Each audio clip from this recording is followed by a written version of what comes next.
오늘은 5월 19일 화요일 아침입니다. 오늘 함께 나눌 말씀은 잠언 19장 18절에서 20절 말씀입니다. 읽겠습니다.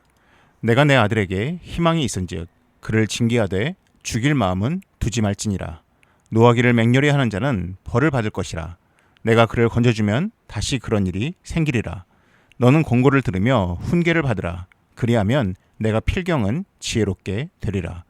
성경 말씀 가운데 개인적으로 두려움과 감사의 마음을 동시에 느끼게 해주는 구절이 있습니다. 욥기서의 말씀으로 볼지어다 하나님께 징계받는 자에게는 복이 있나니 그런즉 너는 전능자의 징계를 업신여기지 말지니라는 말씀입니다. 하나님께 징계를 받는 것처럼 무서운 말씀이 어디에 있겠습니까? 하나님의 징계는 우리에게 두려움을 안겨줍니다. 그런데 하나님께 징계받는 자는 복이 있다고 이야기합니다. 왜냐하면 하나님께서 우리를 징계하시고 책망하시는 이유는 아직 우리를 버리지 않으셨다는 증거이기 때문입니다. 어쩌면 하나님으로부터 받는 징계 중 최고의 징계는 로마서에 표현된 이야기 같습니다. 하나님께서 그냥 내버려 두시는 것입니다. 죄를 지어도 그냥 두시는 것이 가장 무서운 벌 같습니다. 돌이킬 기회를 주시지 않기 때문입니다. 하나님과 인간의 이러한 관계는 부모와 자녀의 관계에서도 동일하게 드러납니다. 내가 내 아들에게 희망이 있은즉 그를 징계하라고 이야기합니다. 반대로 자녀를 경책하지 않는다는 것은 자녀에 대해서 소망을 두고 있지 않고 있다는 것입니다. 훈계의 방법과 정도는 부모마다 다 다양하겠지만은 자녀의 잘못에 대해서 무조건 묵인하고 넘어가 주는 것은 자녀가 잘 될 것이라 바라지 않는 것이나 마찬가지입니다. 자녀가 올바로 성장하기를 바란다면 경책해야 합니다. 그런데 여기서 주의할 점이 있습니다. 그를 징계하되 죽일 마음은 두지 말라는 것입니다. 타인에 대해서 혹은 자녀에 대해서 염려가 많아질수록 개입하려는 의지가 강해집니다.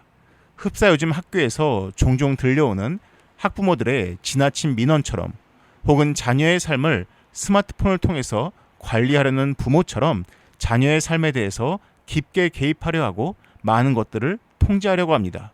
그런데 나의 개입과 통제를 자녀가 받아들이지 않으면 염려로 시작된 마음이 분노의 감정으로 발전하고 나중에는 미움의 감정에 도달하게 될 수도 있습니다. 관심과 염려가 도리어 미움으로 발전하는 것입니다. 자녀를 사랑하는 마음으로 경책하는 것에서 끝내야지 사랑을 빙자하여 통제와 미움에 도달해서는 안 되는 것입니다. 또한 자녀를 훈계하는 부모나 제자를 가르치는 스승은 분노해서도 안 된다고 가르치고 있습니다. 내가 노하기를 맹렬히 하는 자를 건져주면 다시 그런 일이 생기리라는 말씀처럼 분노를 내는 사람은 습관적으로 낼 수 있기에 분노 내는 것 자체를 자제할 필요가 있습니다. 이처럼 교육에는 부모나 스승의 마음속에 여러 감정들이 섞여 들어갑니다. 어떻게 하면 적절하게 감정을 처리하면서 올바른 훈육을 할 수 있을까요?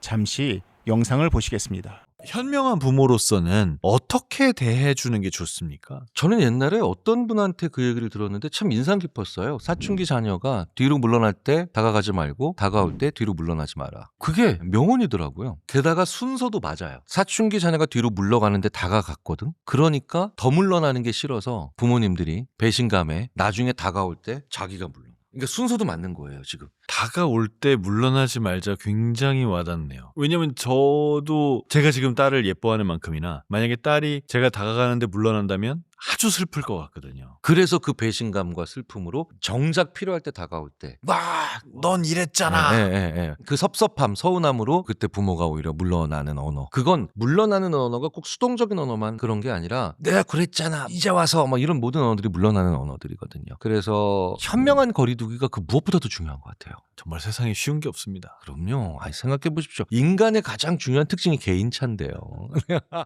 이처럼 비록 부모와 자녀의 관계라 할지라도 현명한 거리두기를 해야만 합니다.